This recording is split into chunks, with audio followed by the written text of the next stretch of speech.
Buongiorno fellow collectors, I hope you are doing molto bene today. In this video I thought I'd share my thoughts on a wonderful film I watched recently, and it's this one here, Life is Beautiful.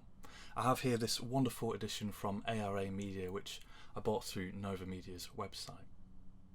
It's a film from 1997 and both directed and starring Roberto Benigni, as well as Nicoletta Braschi and Giorgio Cantarini, who together make up our main trio of characters here. As I talk about it, I will get into spoilers, but I'll warn you before I do.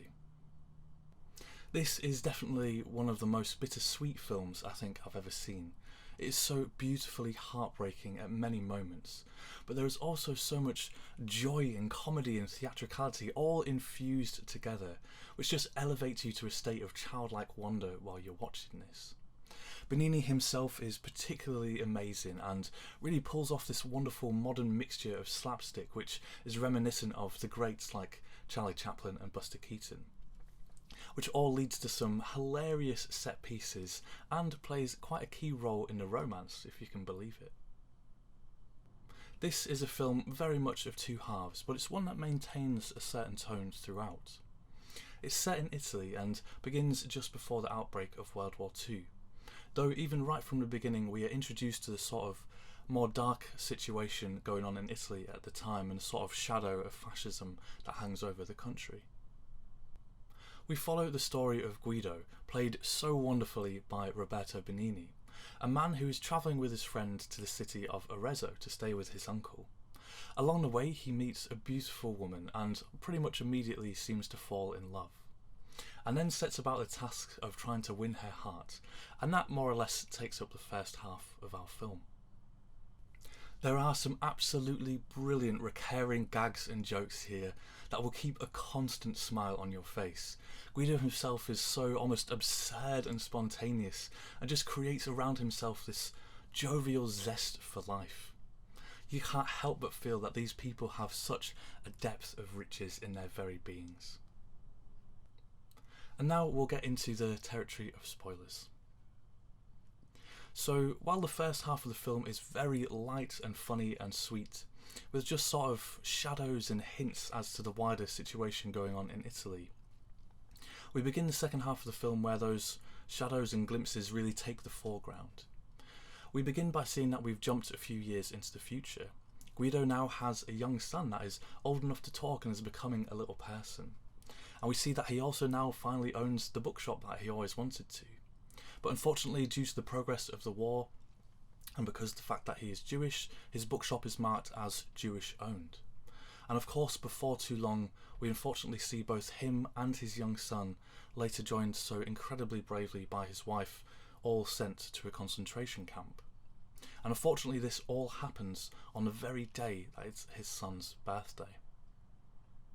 In an attempt to hide the truth from his son, Guido decides to construct an elaborate farce, telling him that they are in fact going on a special birthday trip, that the place where they're going and where they can't leave is because they need to complete challenges. They need to get enough points to be on a winning team, where the first prize is a real life tank instead of just the toy tank that his son has.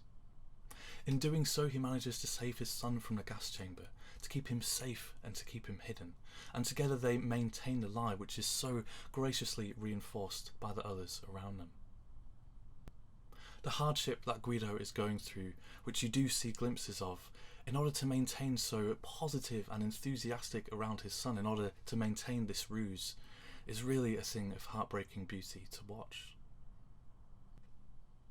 There are of course some things that happen where you need to maintain your suspense of disbelief, where certain events might seem quote unquote a bit too easy. Perhaps they didn't really happen like that. But I think it's important to remember that this story is told almost like a fairy tale. It's a story of love and family overcoming the worst of situations. And actually at the end you do get a reveal as to why things might have appeared quote unquote a bit easier in certain scenarios. I think what struck me most about this one was the human aspect of the film. It's a film where you can't help but fall in love with these characters and these people. Guido himself is so engaging, he's so full of life which just bubbles up and overflows to those around him, who then can't help but share in his happiness. We see a family at peace together, still so near the start of their journey, and it seems beyond the pale, beyond imagination, that anything remotely negative could happen to them. We share in the worldview portrayed where things are essentially good, where life is an adventure. Guido himself at one point says, "With me, what could possibly happen to me?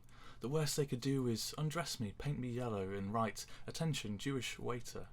But sadly, how wrong he was. Because we have grown so fond of these characters in the first half, we've seen their first meeting to their first child. It makes it so much more poignant then when they are torn down and torn apart simply because of race. There are some brilliantly done little sort of horrible moments interspersed throughout the second half where there's some great acting from the people playing the camp guards and the people working at the camp, where we see these horrible looks of disdain and this hate speech against them. And it perfectly juxtaposes to how we, the audience, feel about these characters with such love and warmth. And it just makes you think, how could this be happening? How could you be doing this to such wonderful and lovable people? It just makes it seem all the more crazy when we've seen so much of their history in the first half of the film, and it just makes it so brilliantly poignant as we see these terrible events unfold. Indeed, there's a particularly brutal moment where Guido reunites with a man he'd met as a waiter. They'd shared some fun times together, some riddles, and perhaps even friendship. The man himself had called Guido a genius. But then to see him as a Nazi working in this camp is shocking, to say the least. And unfortunately their reunion is nothing but sheer disappointment, particularly for Guido. If you haven't seen the film but have watched this far, I won't share the ending so as not to ruin the emotional impact that it has. But suffice to say that it ends superbly well, on a note that really hits hard, and to return to a description I used earlier, very bittersweet, but one that is perfect for the story. This is a film that sat on my shelf for a good long while as I was waiting for the perfect moment to watch it. And going into it, I knew of its extremely good reputation as an excellent film. Even on the case here it says 7 Academy Award nominations. So despite going into it with very high expectations, I can happily say that it lived up to them and more. This was a wonderful and beautiful film, despite how much ugliness takes place in the second half. It takes a very difficult subject matter and handles it deftly and superbly well, and it's one that will stay with you and makes its mark on you. Well, that brings me to the end of the video and the end of my thoughts on Life is Beautiful.